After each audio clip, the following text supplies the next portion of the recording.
Steve Bannon will no longer be attending this year's New Yorker Festival after the magazine pulled back its invitation following backlash on social media and criticism from the magazine's own writers. In an email to his staff, editor David Remnick noted the, quote, dismay and anger over his decision to initially invite the former Trump chief strategist. Remnick added he would be open to sitting down with Bannon in the future, just not on stage. According to the Times, Remnick's initial invitation to Bannon said, quote, "We would be honored to have you." Bannon responded to being disinvited, calling Remnick gutless. The magazine's decision to cancel Bannon's appearance comes after several high-profile guests dropped out, including director Judd Apatow, who said he would not take part in an event that, quote, normalizes hate. Joe, Steve Bannon couldn't have asked for anything more. The New Yorker inviting him, then disinviting him from the stage. Did David Remnick make the right call here? It was a wonderful Labor Day present for Steve Bannon. I think he should send flowers to Judd Apatow and other Hollywood types that said they would not show up and show up on the stage with him. You know, Willie, this is, I think, a recurring problem, and I'd love to hear what you think. I think there's a recurring problem that liberals have, and I've seen it my whole life, whether on college campuses or now late-night TV. Certainly in most of American popular culture, they don't get their basic views challenged.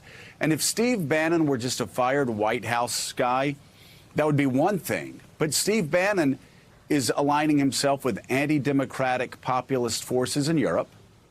And he's now, Gabe Sherman in Vanity Fair, talking about how he's running an outside operation for Donald Trump for the 2020 re-election campaign. He is relevant. So what I would want to know as a conservative, if this were happening on the left, who is this person? I want to sit down, I want to challenge him or her, and I want to defeat them with my ideas. Running and hiding.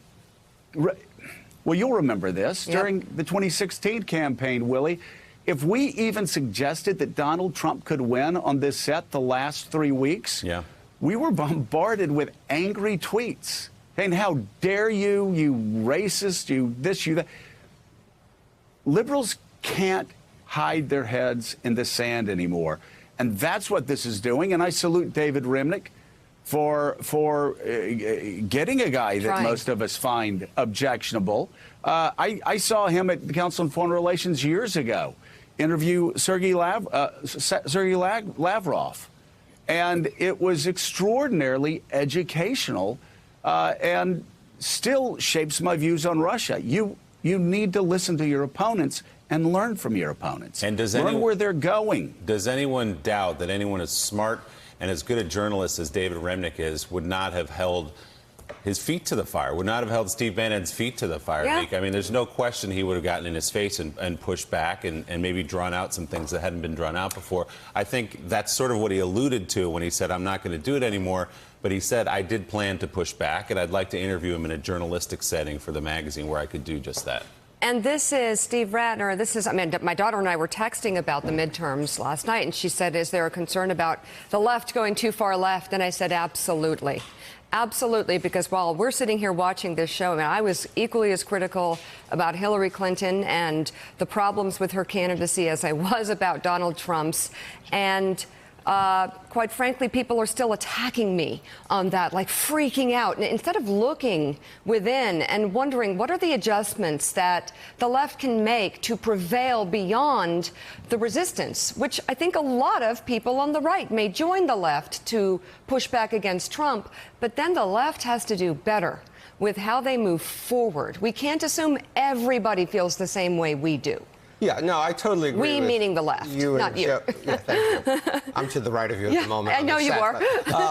I completely agree with what you and Joe are saying about the importance of listening to the other side and having an open dialogue. My alma mater, Brown University, a couple of years ago, had Ray Kelly, the former police chief of New York, come to speak, and the students basically shouted him down, wouldn't let him speak because of stop and frisk, and I thought it was a terrible moment, and so did the Brown people. Terrible. This case is a little unusual because it wasn't Remnick so much canceling because Remnick wanted to cancel. It was he lost all his other speakers. Yeah. And when you're in that position, what do you do? Well, and Joe, you know, there is There is the tinge in this presidency and in the language that's used that feels dangerous, that the president has at times incited racism and violence, and there are lines to be drawn.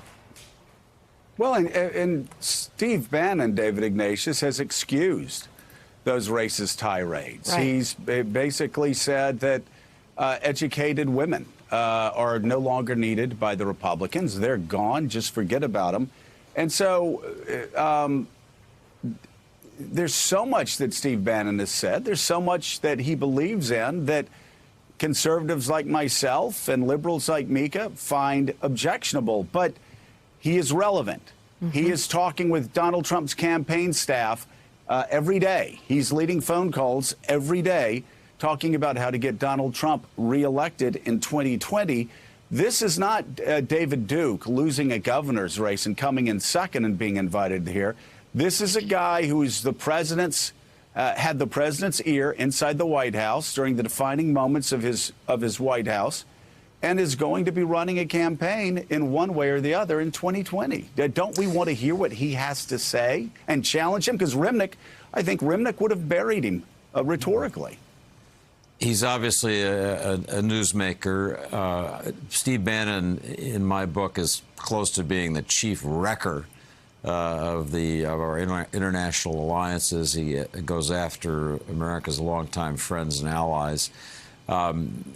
Everybody who makes news is worth talking to just to understand where they're coming from. I think what's unfortunate here is the invitation was extended. You can argue about whether it really was necessary to talk to Steve Bannon. David decided yes. And then to be forced to back out of that by his colleagues, by other guests, and rescind the invitation, I think that's what Steve Bannon's going to make a field day of. We want to feel that journalistic organizations or the gatherings that we sponsor are places where you can have free debate. And I think the question we're increasingly facing with people in the Trump orbit is, are these people so extreme? Are they so dangerous to the country that, as the common phrase is now, you shouldn't normalize them by asking them at all? If that's the case, don't get this process started. David Remnick should have had a better discussion with his staff and with the guests before extending the invitation. Gene Robinson, you've been around this news business a couple of years now. What's your view on this? Good idea to sit down with Steve Bannon in that forum? Well, I think not, actually. I mean, look, I've known David Remnick for 30 years. He's one of the greatest journalists I've ever known.